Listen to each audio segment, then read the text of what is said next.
과학하고 앉아있네 3권 원종우 김상욱. 이 책은 과학하고 앉아있네라는 팟캐스트의 내용을 책으로 엮은 시리즈이다. 3권에는 부산대 물리교육학과 김상욱 교수와의 양자역학에 대한 이야기를 담고 있다. 양자역학이란 무엇일까? 양자역학은 원자가 어떻게 운동하는지를 기술하는 것을 말한다. 그런데 양자역학은 상당히 어렵다. 그 어려운 양자역학을 김상욱 교수의 설명으로 살짝 맛보는 정도의 이야기를 담고 있다. 원자는 원자핵 주위를 전자가 돌고 있는 형태이다. 이때 전자는 입자이다. 그 입자를 작은 틈으로 쏘아 통과시키면 벽에 어떤 무늬가 남을까? 작은 틈을 2개로 만들어서 전자를 쏘아 보내는 실험을 해보면 입자인 전자가 물결과 같은 파동으로 움직이는 결과를 보인다. 어떻게 이런 일이 생기는 것인지 사람들은 관찰을 시작했다. 신기하게 관측이 시행되면 전자는 파동의 성질이 사라지고 입자의 성질이 나타나며 벽에 2개의 기둥 모양의 흔적을 남긴다. 여기서 중요한 개념이 관측이라는 행위이다. 이처럼 모든 물질은 이중성을 지닌다. 그리고 이런 전자의 운동을 연구하는 학문이 양자역학이다. 물질은 어떤 구조로 되어 있을까? 전자기파는 흔히 빛이라 부르는 것으로 물리적으로는 전자기적 현상이다. 전자기파는 전기장과 자기장의 2가지 성분으로 구성된 파동으로 광속으로 움직인다.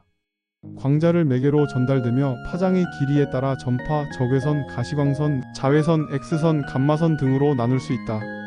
사람의 눈에 보이는 빛을 전자기파 가운데 가시광선이라고 한다. 19세기 중반 제임스 맥스웰에 의해 그 존재가 예측되었고 헤르츠에 의해 실험적으로 입증되었다. 사실 대개의 물질은 그 내부가 꽉 차 있지 않고 텅 비어 있다. 거의 텅 비어 있는데 전자기력 때문에 가시광선의 광자가 그것을 통과하지 못할 뿐이다. 가시광선이라는 전자기파가 우리의 몸의 원자 구조를 그냥 지나가지 못하기 때문에 꽉 찬 것처럼 착각을 하는 거다. 이것들을 손으로 내리쳐보면 전자기력 때문에 그 사이를 지나 등속 운동을 할 수 없다. 우리가 내리친 물체를 이루는 원자의 전자들이 우리의 손을 이루는 원자에 있는 전자들을 밀어내기 때문이다.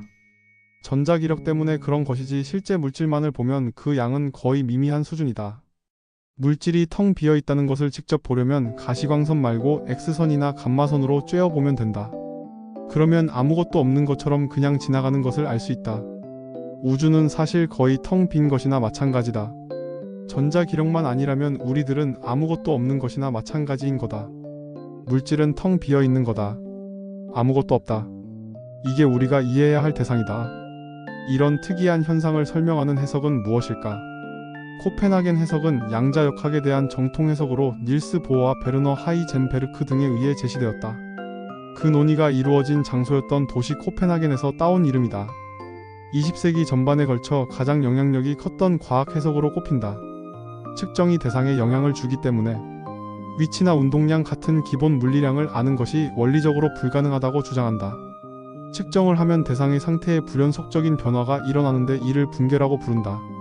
아인슈타인과 슈레딩거 같은 양자 과학자들은 동의하지 않았으며 이 때문에 격렬한 논쟁의 대상이 된다. 우선 입자인 전자가 파동성을 갖는다. 그렇다면 전자는 입자일까 파동일까? 입자와 파동은 완전 다른 거다. 그래서 이런 두 성질을 다 가진 것을 이중성이라고 부른다. 세상의 모든 물질은 입자성과 파동성을 모두 지닌다. 파동인지 입자인지를 알려고 관측을 해보면 이중성 가운데 한 개의 성질만을 보여줄 수 있다. 두 성질을 동시에 볼 수 있는 실험은 절대 할 수 없다. 이것이 바로 닐스 보어라는 물리학자가 이야기한 상보성이다.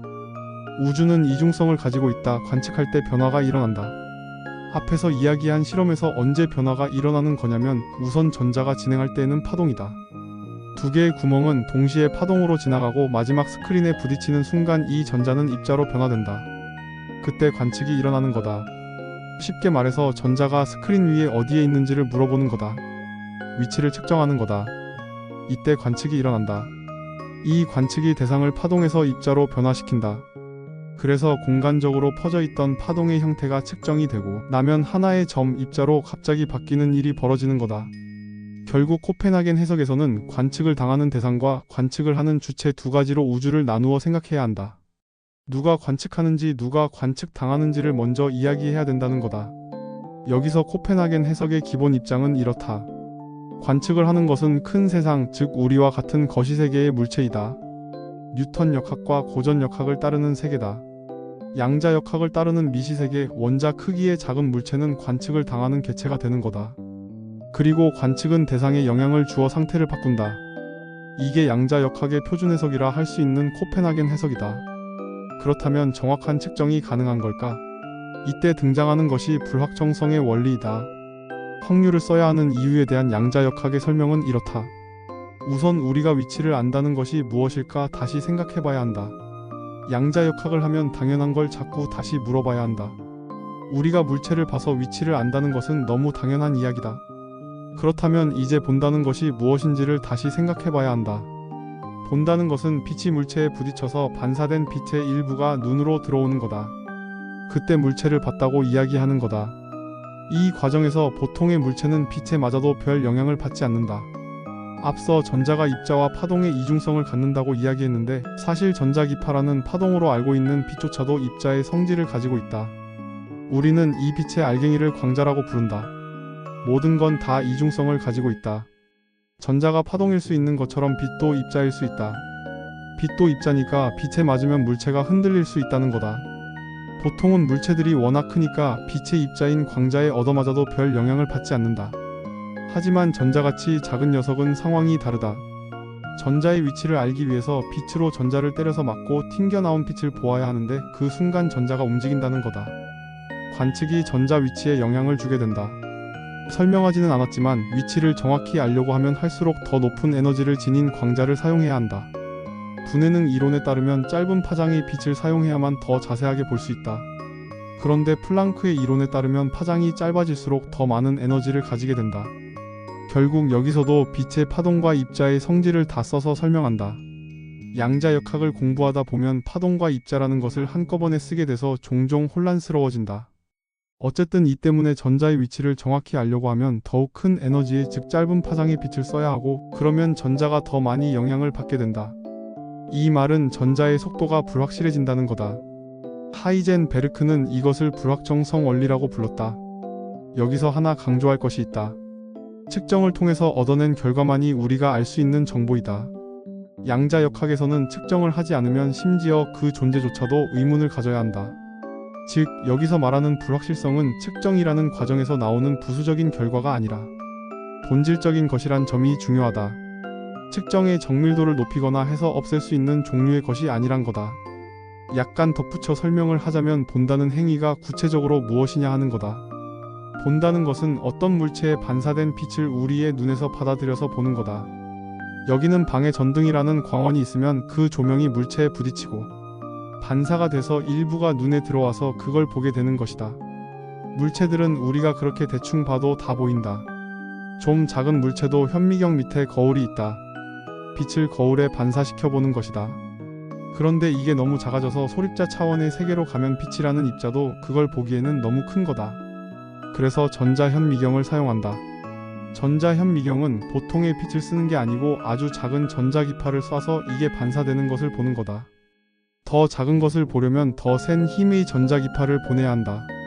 작은 것을 보려고 발사한 이 전자기파가 힘이 세서 보려고 한 것을 때리니까 보려고 한 것이 튕겨나가면서 엉뚱한 곳으로 움직이고 그리고 위치를 정확하게 측정하려고 하면 할수록 강한 전자기파를 쏟아보니까 튕겨나가는 힘이 점점 더 커지고 그래서 위치와 속도를 잘 알 수가 없는 거다. 뉴턴 역학에서 F는 ma의 위치와 속도라는 두 개의 정보가 있어야 예측을 할 수 있는데 이 세계에서는 예측이라는 문제가 이런 것들 때문에 원천적으로 할 수 없게 되고 이런 것이 바로 하이젠베르크의 불확정성 원리라는 거다. 이 책에서는 대략적인 양자역학의 개념들을 설명하고 있다. 그러나 양자역학을 이 책 한 권으로 알기는 어렵다. 그럼에도 양자역학에 대해 궁금한 다양한 의문들에 대해 김상욱 교수가 친절하게 알려준다. 양자역학이란 것이 대체 무엇인지 궁금했던 분이라면 이 책에서 좋은 정보를 얻을 수 있으리라 생각한다. 이어서 4권에서는 양자역학을 조금 더 알아본다고 하니 4권도 함께 읽으면 좋을 듯하다.